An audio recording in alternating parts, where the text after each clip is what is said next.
Chapter 2. The Pool of Tears.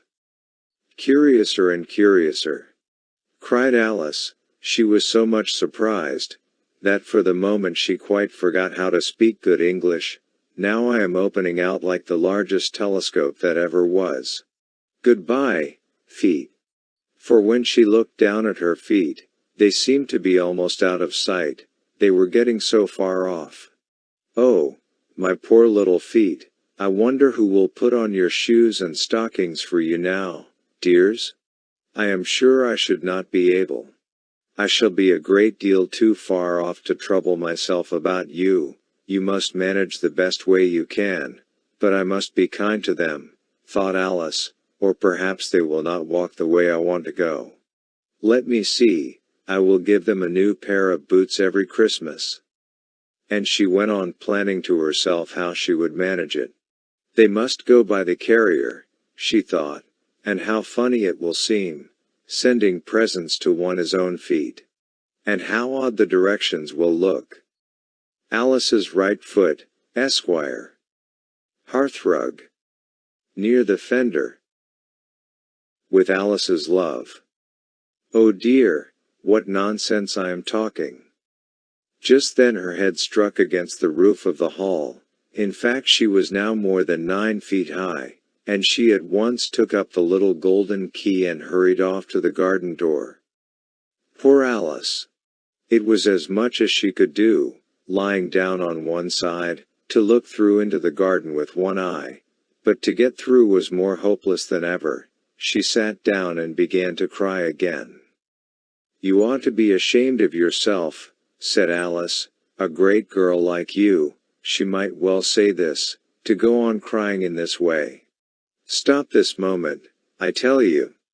But she went on all the same, shedding gallons of tears, until there was a large pool all round her, about 4 inches deep and reaching half down the hall.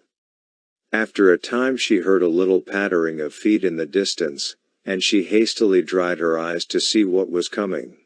It was the White Rabbit returning, splendidly dressed, with a pair of white kid gloves in one hand and a large fan in the other. He came trotting along in a great hurry, muttering to himself as he came, "Oh! The Duchess! The Duchess! Oh! Will not she be savage if I have kept her waiting?" Alice felt so desperate that she was ready to ask help of any one, so, when the rabbit came near her, she began, in a low, timid voice, "If you please, sir." The rabbit started violently, dropped the white kid gloves and the fan, and scurried away into the darkness as hard as he could go. Alice took up the fan and gloves, and, as the hall was very hot, she kept fanning herself all the time she went on talking. Dear, dear! How queer everything is today! And yesterday things went on just as usual. I wonder if I have been changed in the night? Let me think, was I the same when I got up this morning? I almost think I can remember feeling a little different. But if I am not the same, the next question is, who in the world am I? Ah! That is the great puzzle. And she began thinking over all the children she knew that were of the same age as herself, to see if she could have been changed for any of them. I am sure I am not Ada, she said, for her hair goes in such long ringlets, and mine does not go in ringlets at all, and I am sure I cannot be Mabel, for I know all sorts of things, and she, oh! She knows such a very little. Besides, she is she, and I am I, and oh dear, how puzzling it all is. I will try if I know all the things I used to know. Let me see, 4 times 5 is 12, and 4 times 6 is 13, and 4 times 7 is oh dear. I shall never get to 20 at that rate. However, the multiplication table does not signify. Let us try geography.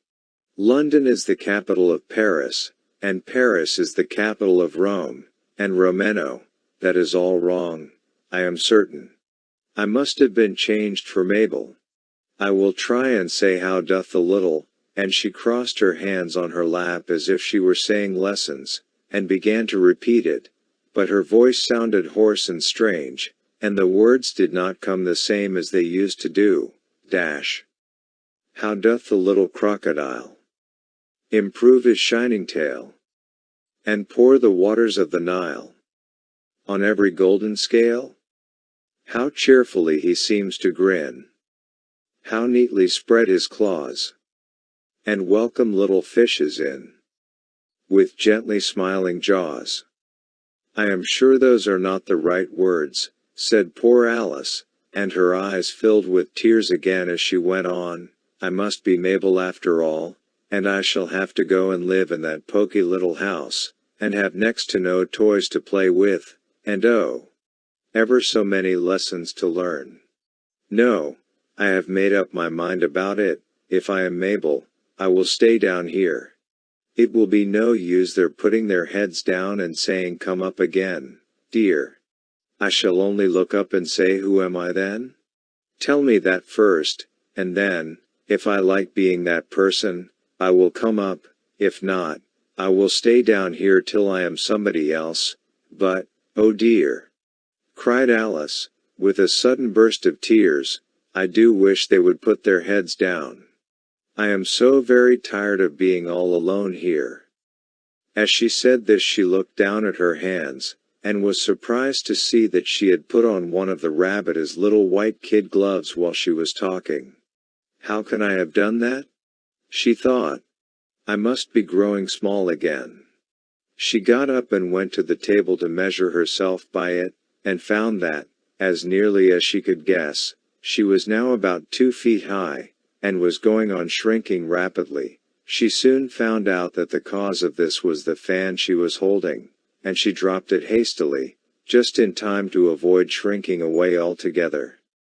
That was a narrow escape, said Alice, a good deal frightened at the sudden change, but very glad to find herself still in existence. And now for the garden. And she ran with all speed back to the little door, but, alas, the little door was shut again, and the little golden key was lying on the glass table as before. And things are worse than ever, thought the poor child, for I never was so small as this before, never. And I declare it is too bad, that it is. As she said these words her foot slipped, and in another moment, splash, she was up to her chin in salt water. Her first idea was that she had somehow fallen into the sea, and in that case I can go back by railway, she said to herself. Alice had been to the seaside once in her life, and had come to the general conclusion, that wherever you go to on the English coast you find a number of bathing machines in the sea, some children digging in the sand with wooden spades, then a row of lodging houses, and behind them a railway station. However, she soon made out that she was in the pool of tears which she had wept when she was 9 feet high. I wish I had not cried so much, said Alice, as she swam about, trying to find her way out. I shall be punished for it now, I suppose, by being drowned in my own tears. That will be a queer thing, to be sure. However, everything is queer today. Just then she heard something splashing about in the pool a little way off, and she swam nearer to make out what it was. At first she thought it must be a walrus or hippopotamus, but then she remembered how small she was now, and she soon made out that it was only a mouse that had slipped in like herself. Would it be of any use, now, thought Alice, to speak to this mouse? Everything is so out of the way down here, that I should think very likely it can talk. At any rate, there is no harm in trying. So she began, "Oh mouse, do you know the way out of this pool? I am very tired of swimming about here, oh mouse." Alice thought this must be the right way of speaking to a mouse. She had never done such a thing before, but she remembered having seen in her brother's Latin grammar, a mouse of a mouse to a mouse, a mouse, oh mouse. The mouse looked at her rather inquisitively, and seemed to her to wink with one of its little eyes, but it said nothing. Perhaps it does not understand English, thought Alice, I dare say it is a French mouse, come over with William the Conqueror. For, with all her knowledge of history, Alice had no very clear notion how long ago anything had happened, so she began again, Où est ma chatte? Which was the first sentence in her French lesson book. The mouse gave a sudden leap out of the water, and seemed to quiver all over with fright. "Oh, I beg your pardon," cried Alice hastily, afraid that she had hurt the poor animal's feelings. "I quite forgot you did not like cats." "Not like cats?" cried the mouse, in a shrill, passionate voice. "Would you like cats if you were me?" "Well, perhaps not," said Alice in a soothing tone. "Do not be angry about it. And yet I wish I could show you our cat Dinah. I think you would take a fancy to cats if you could only see her.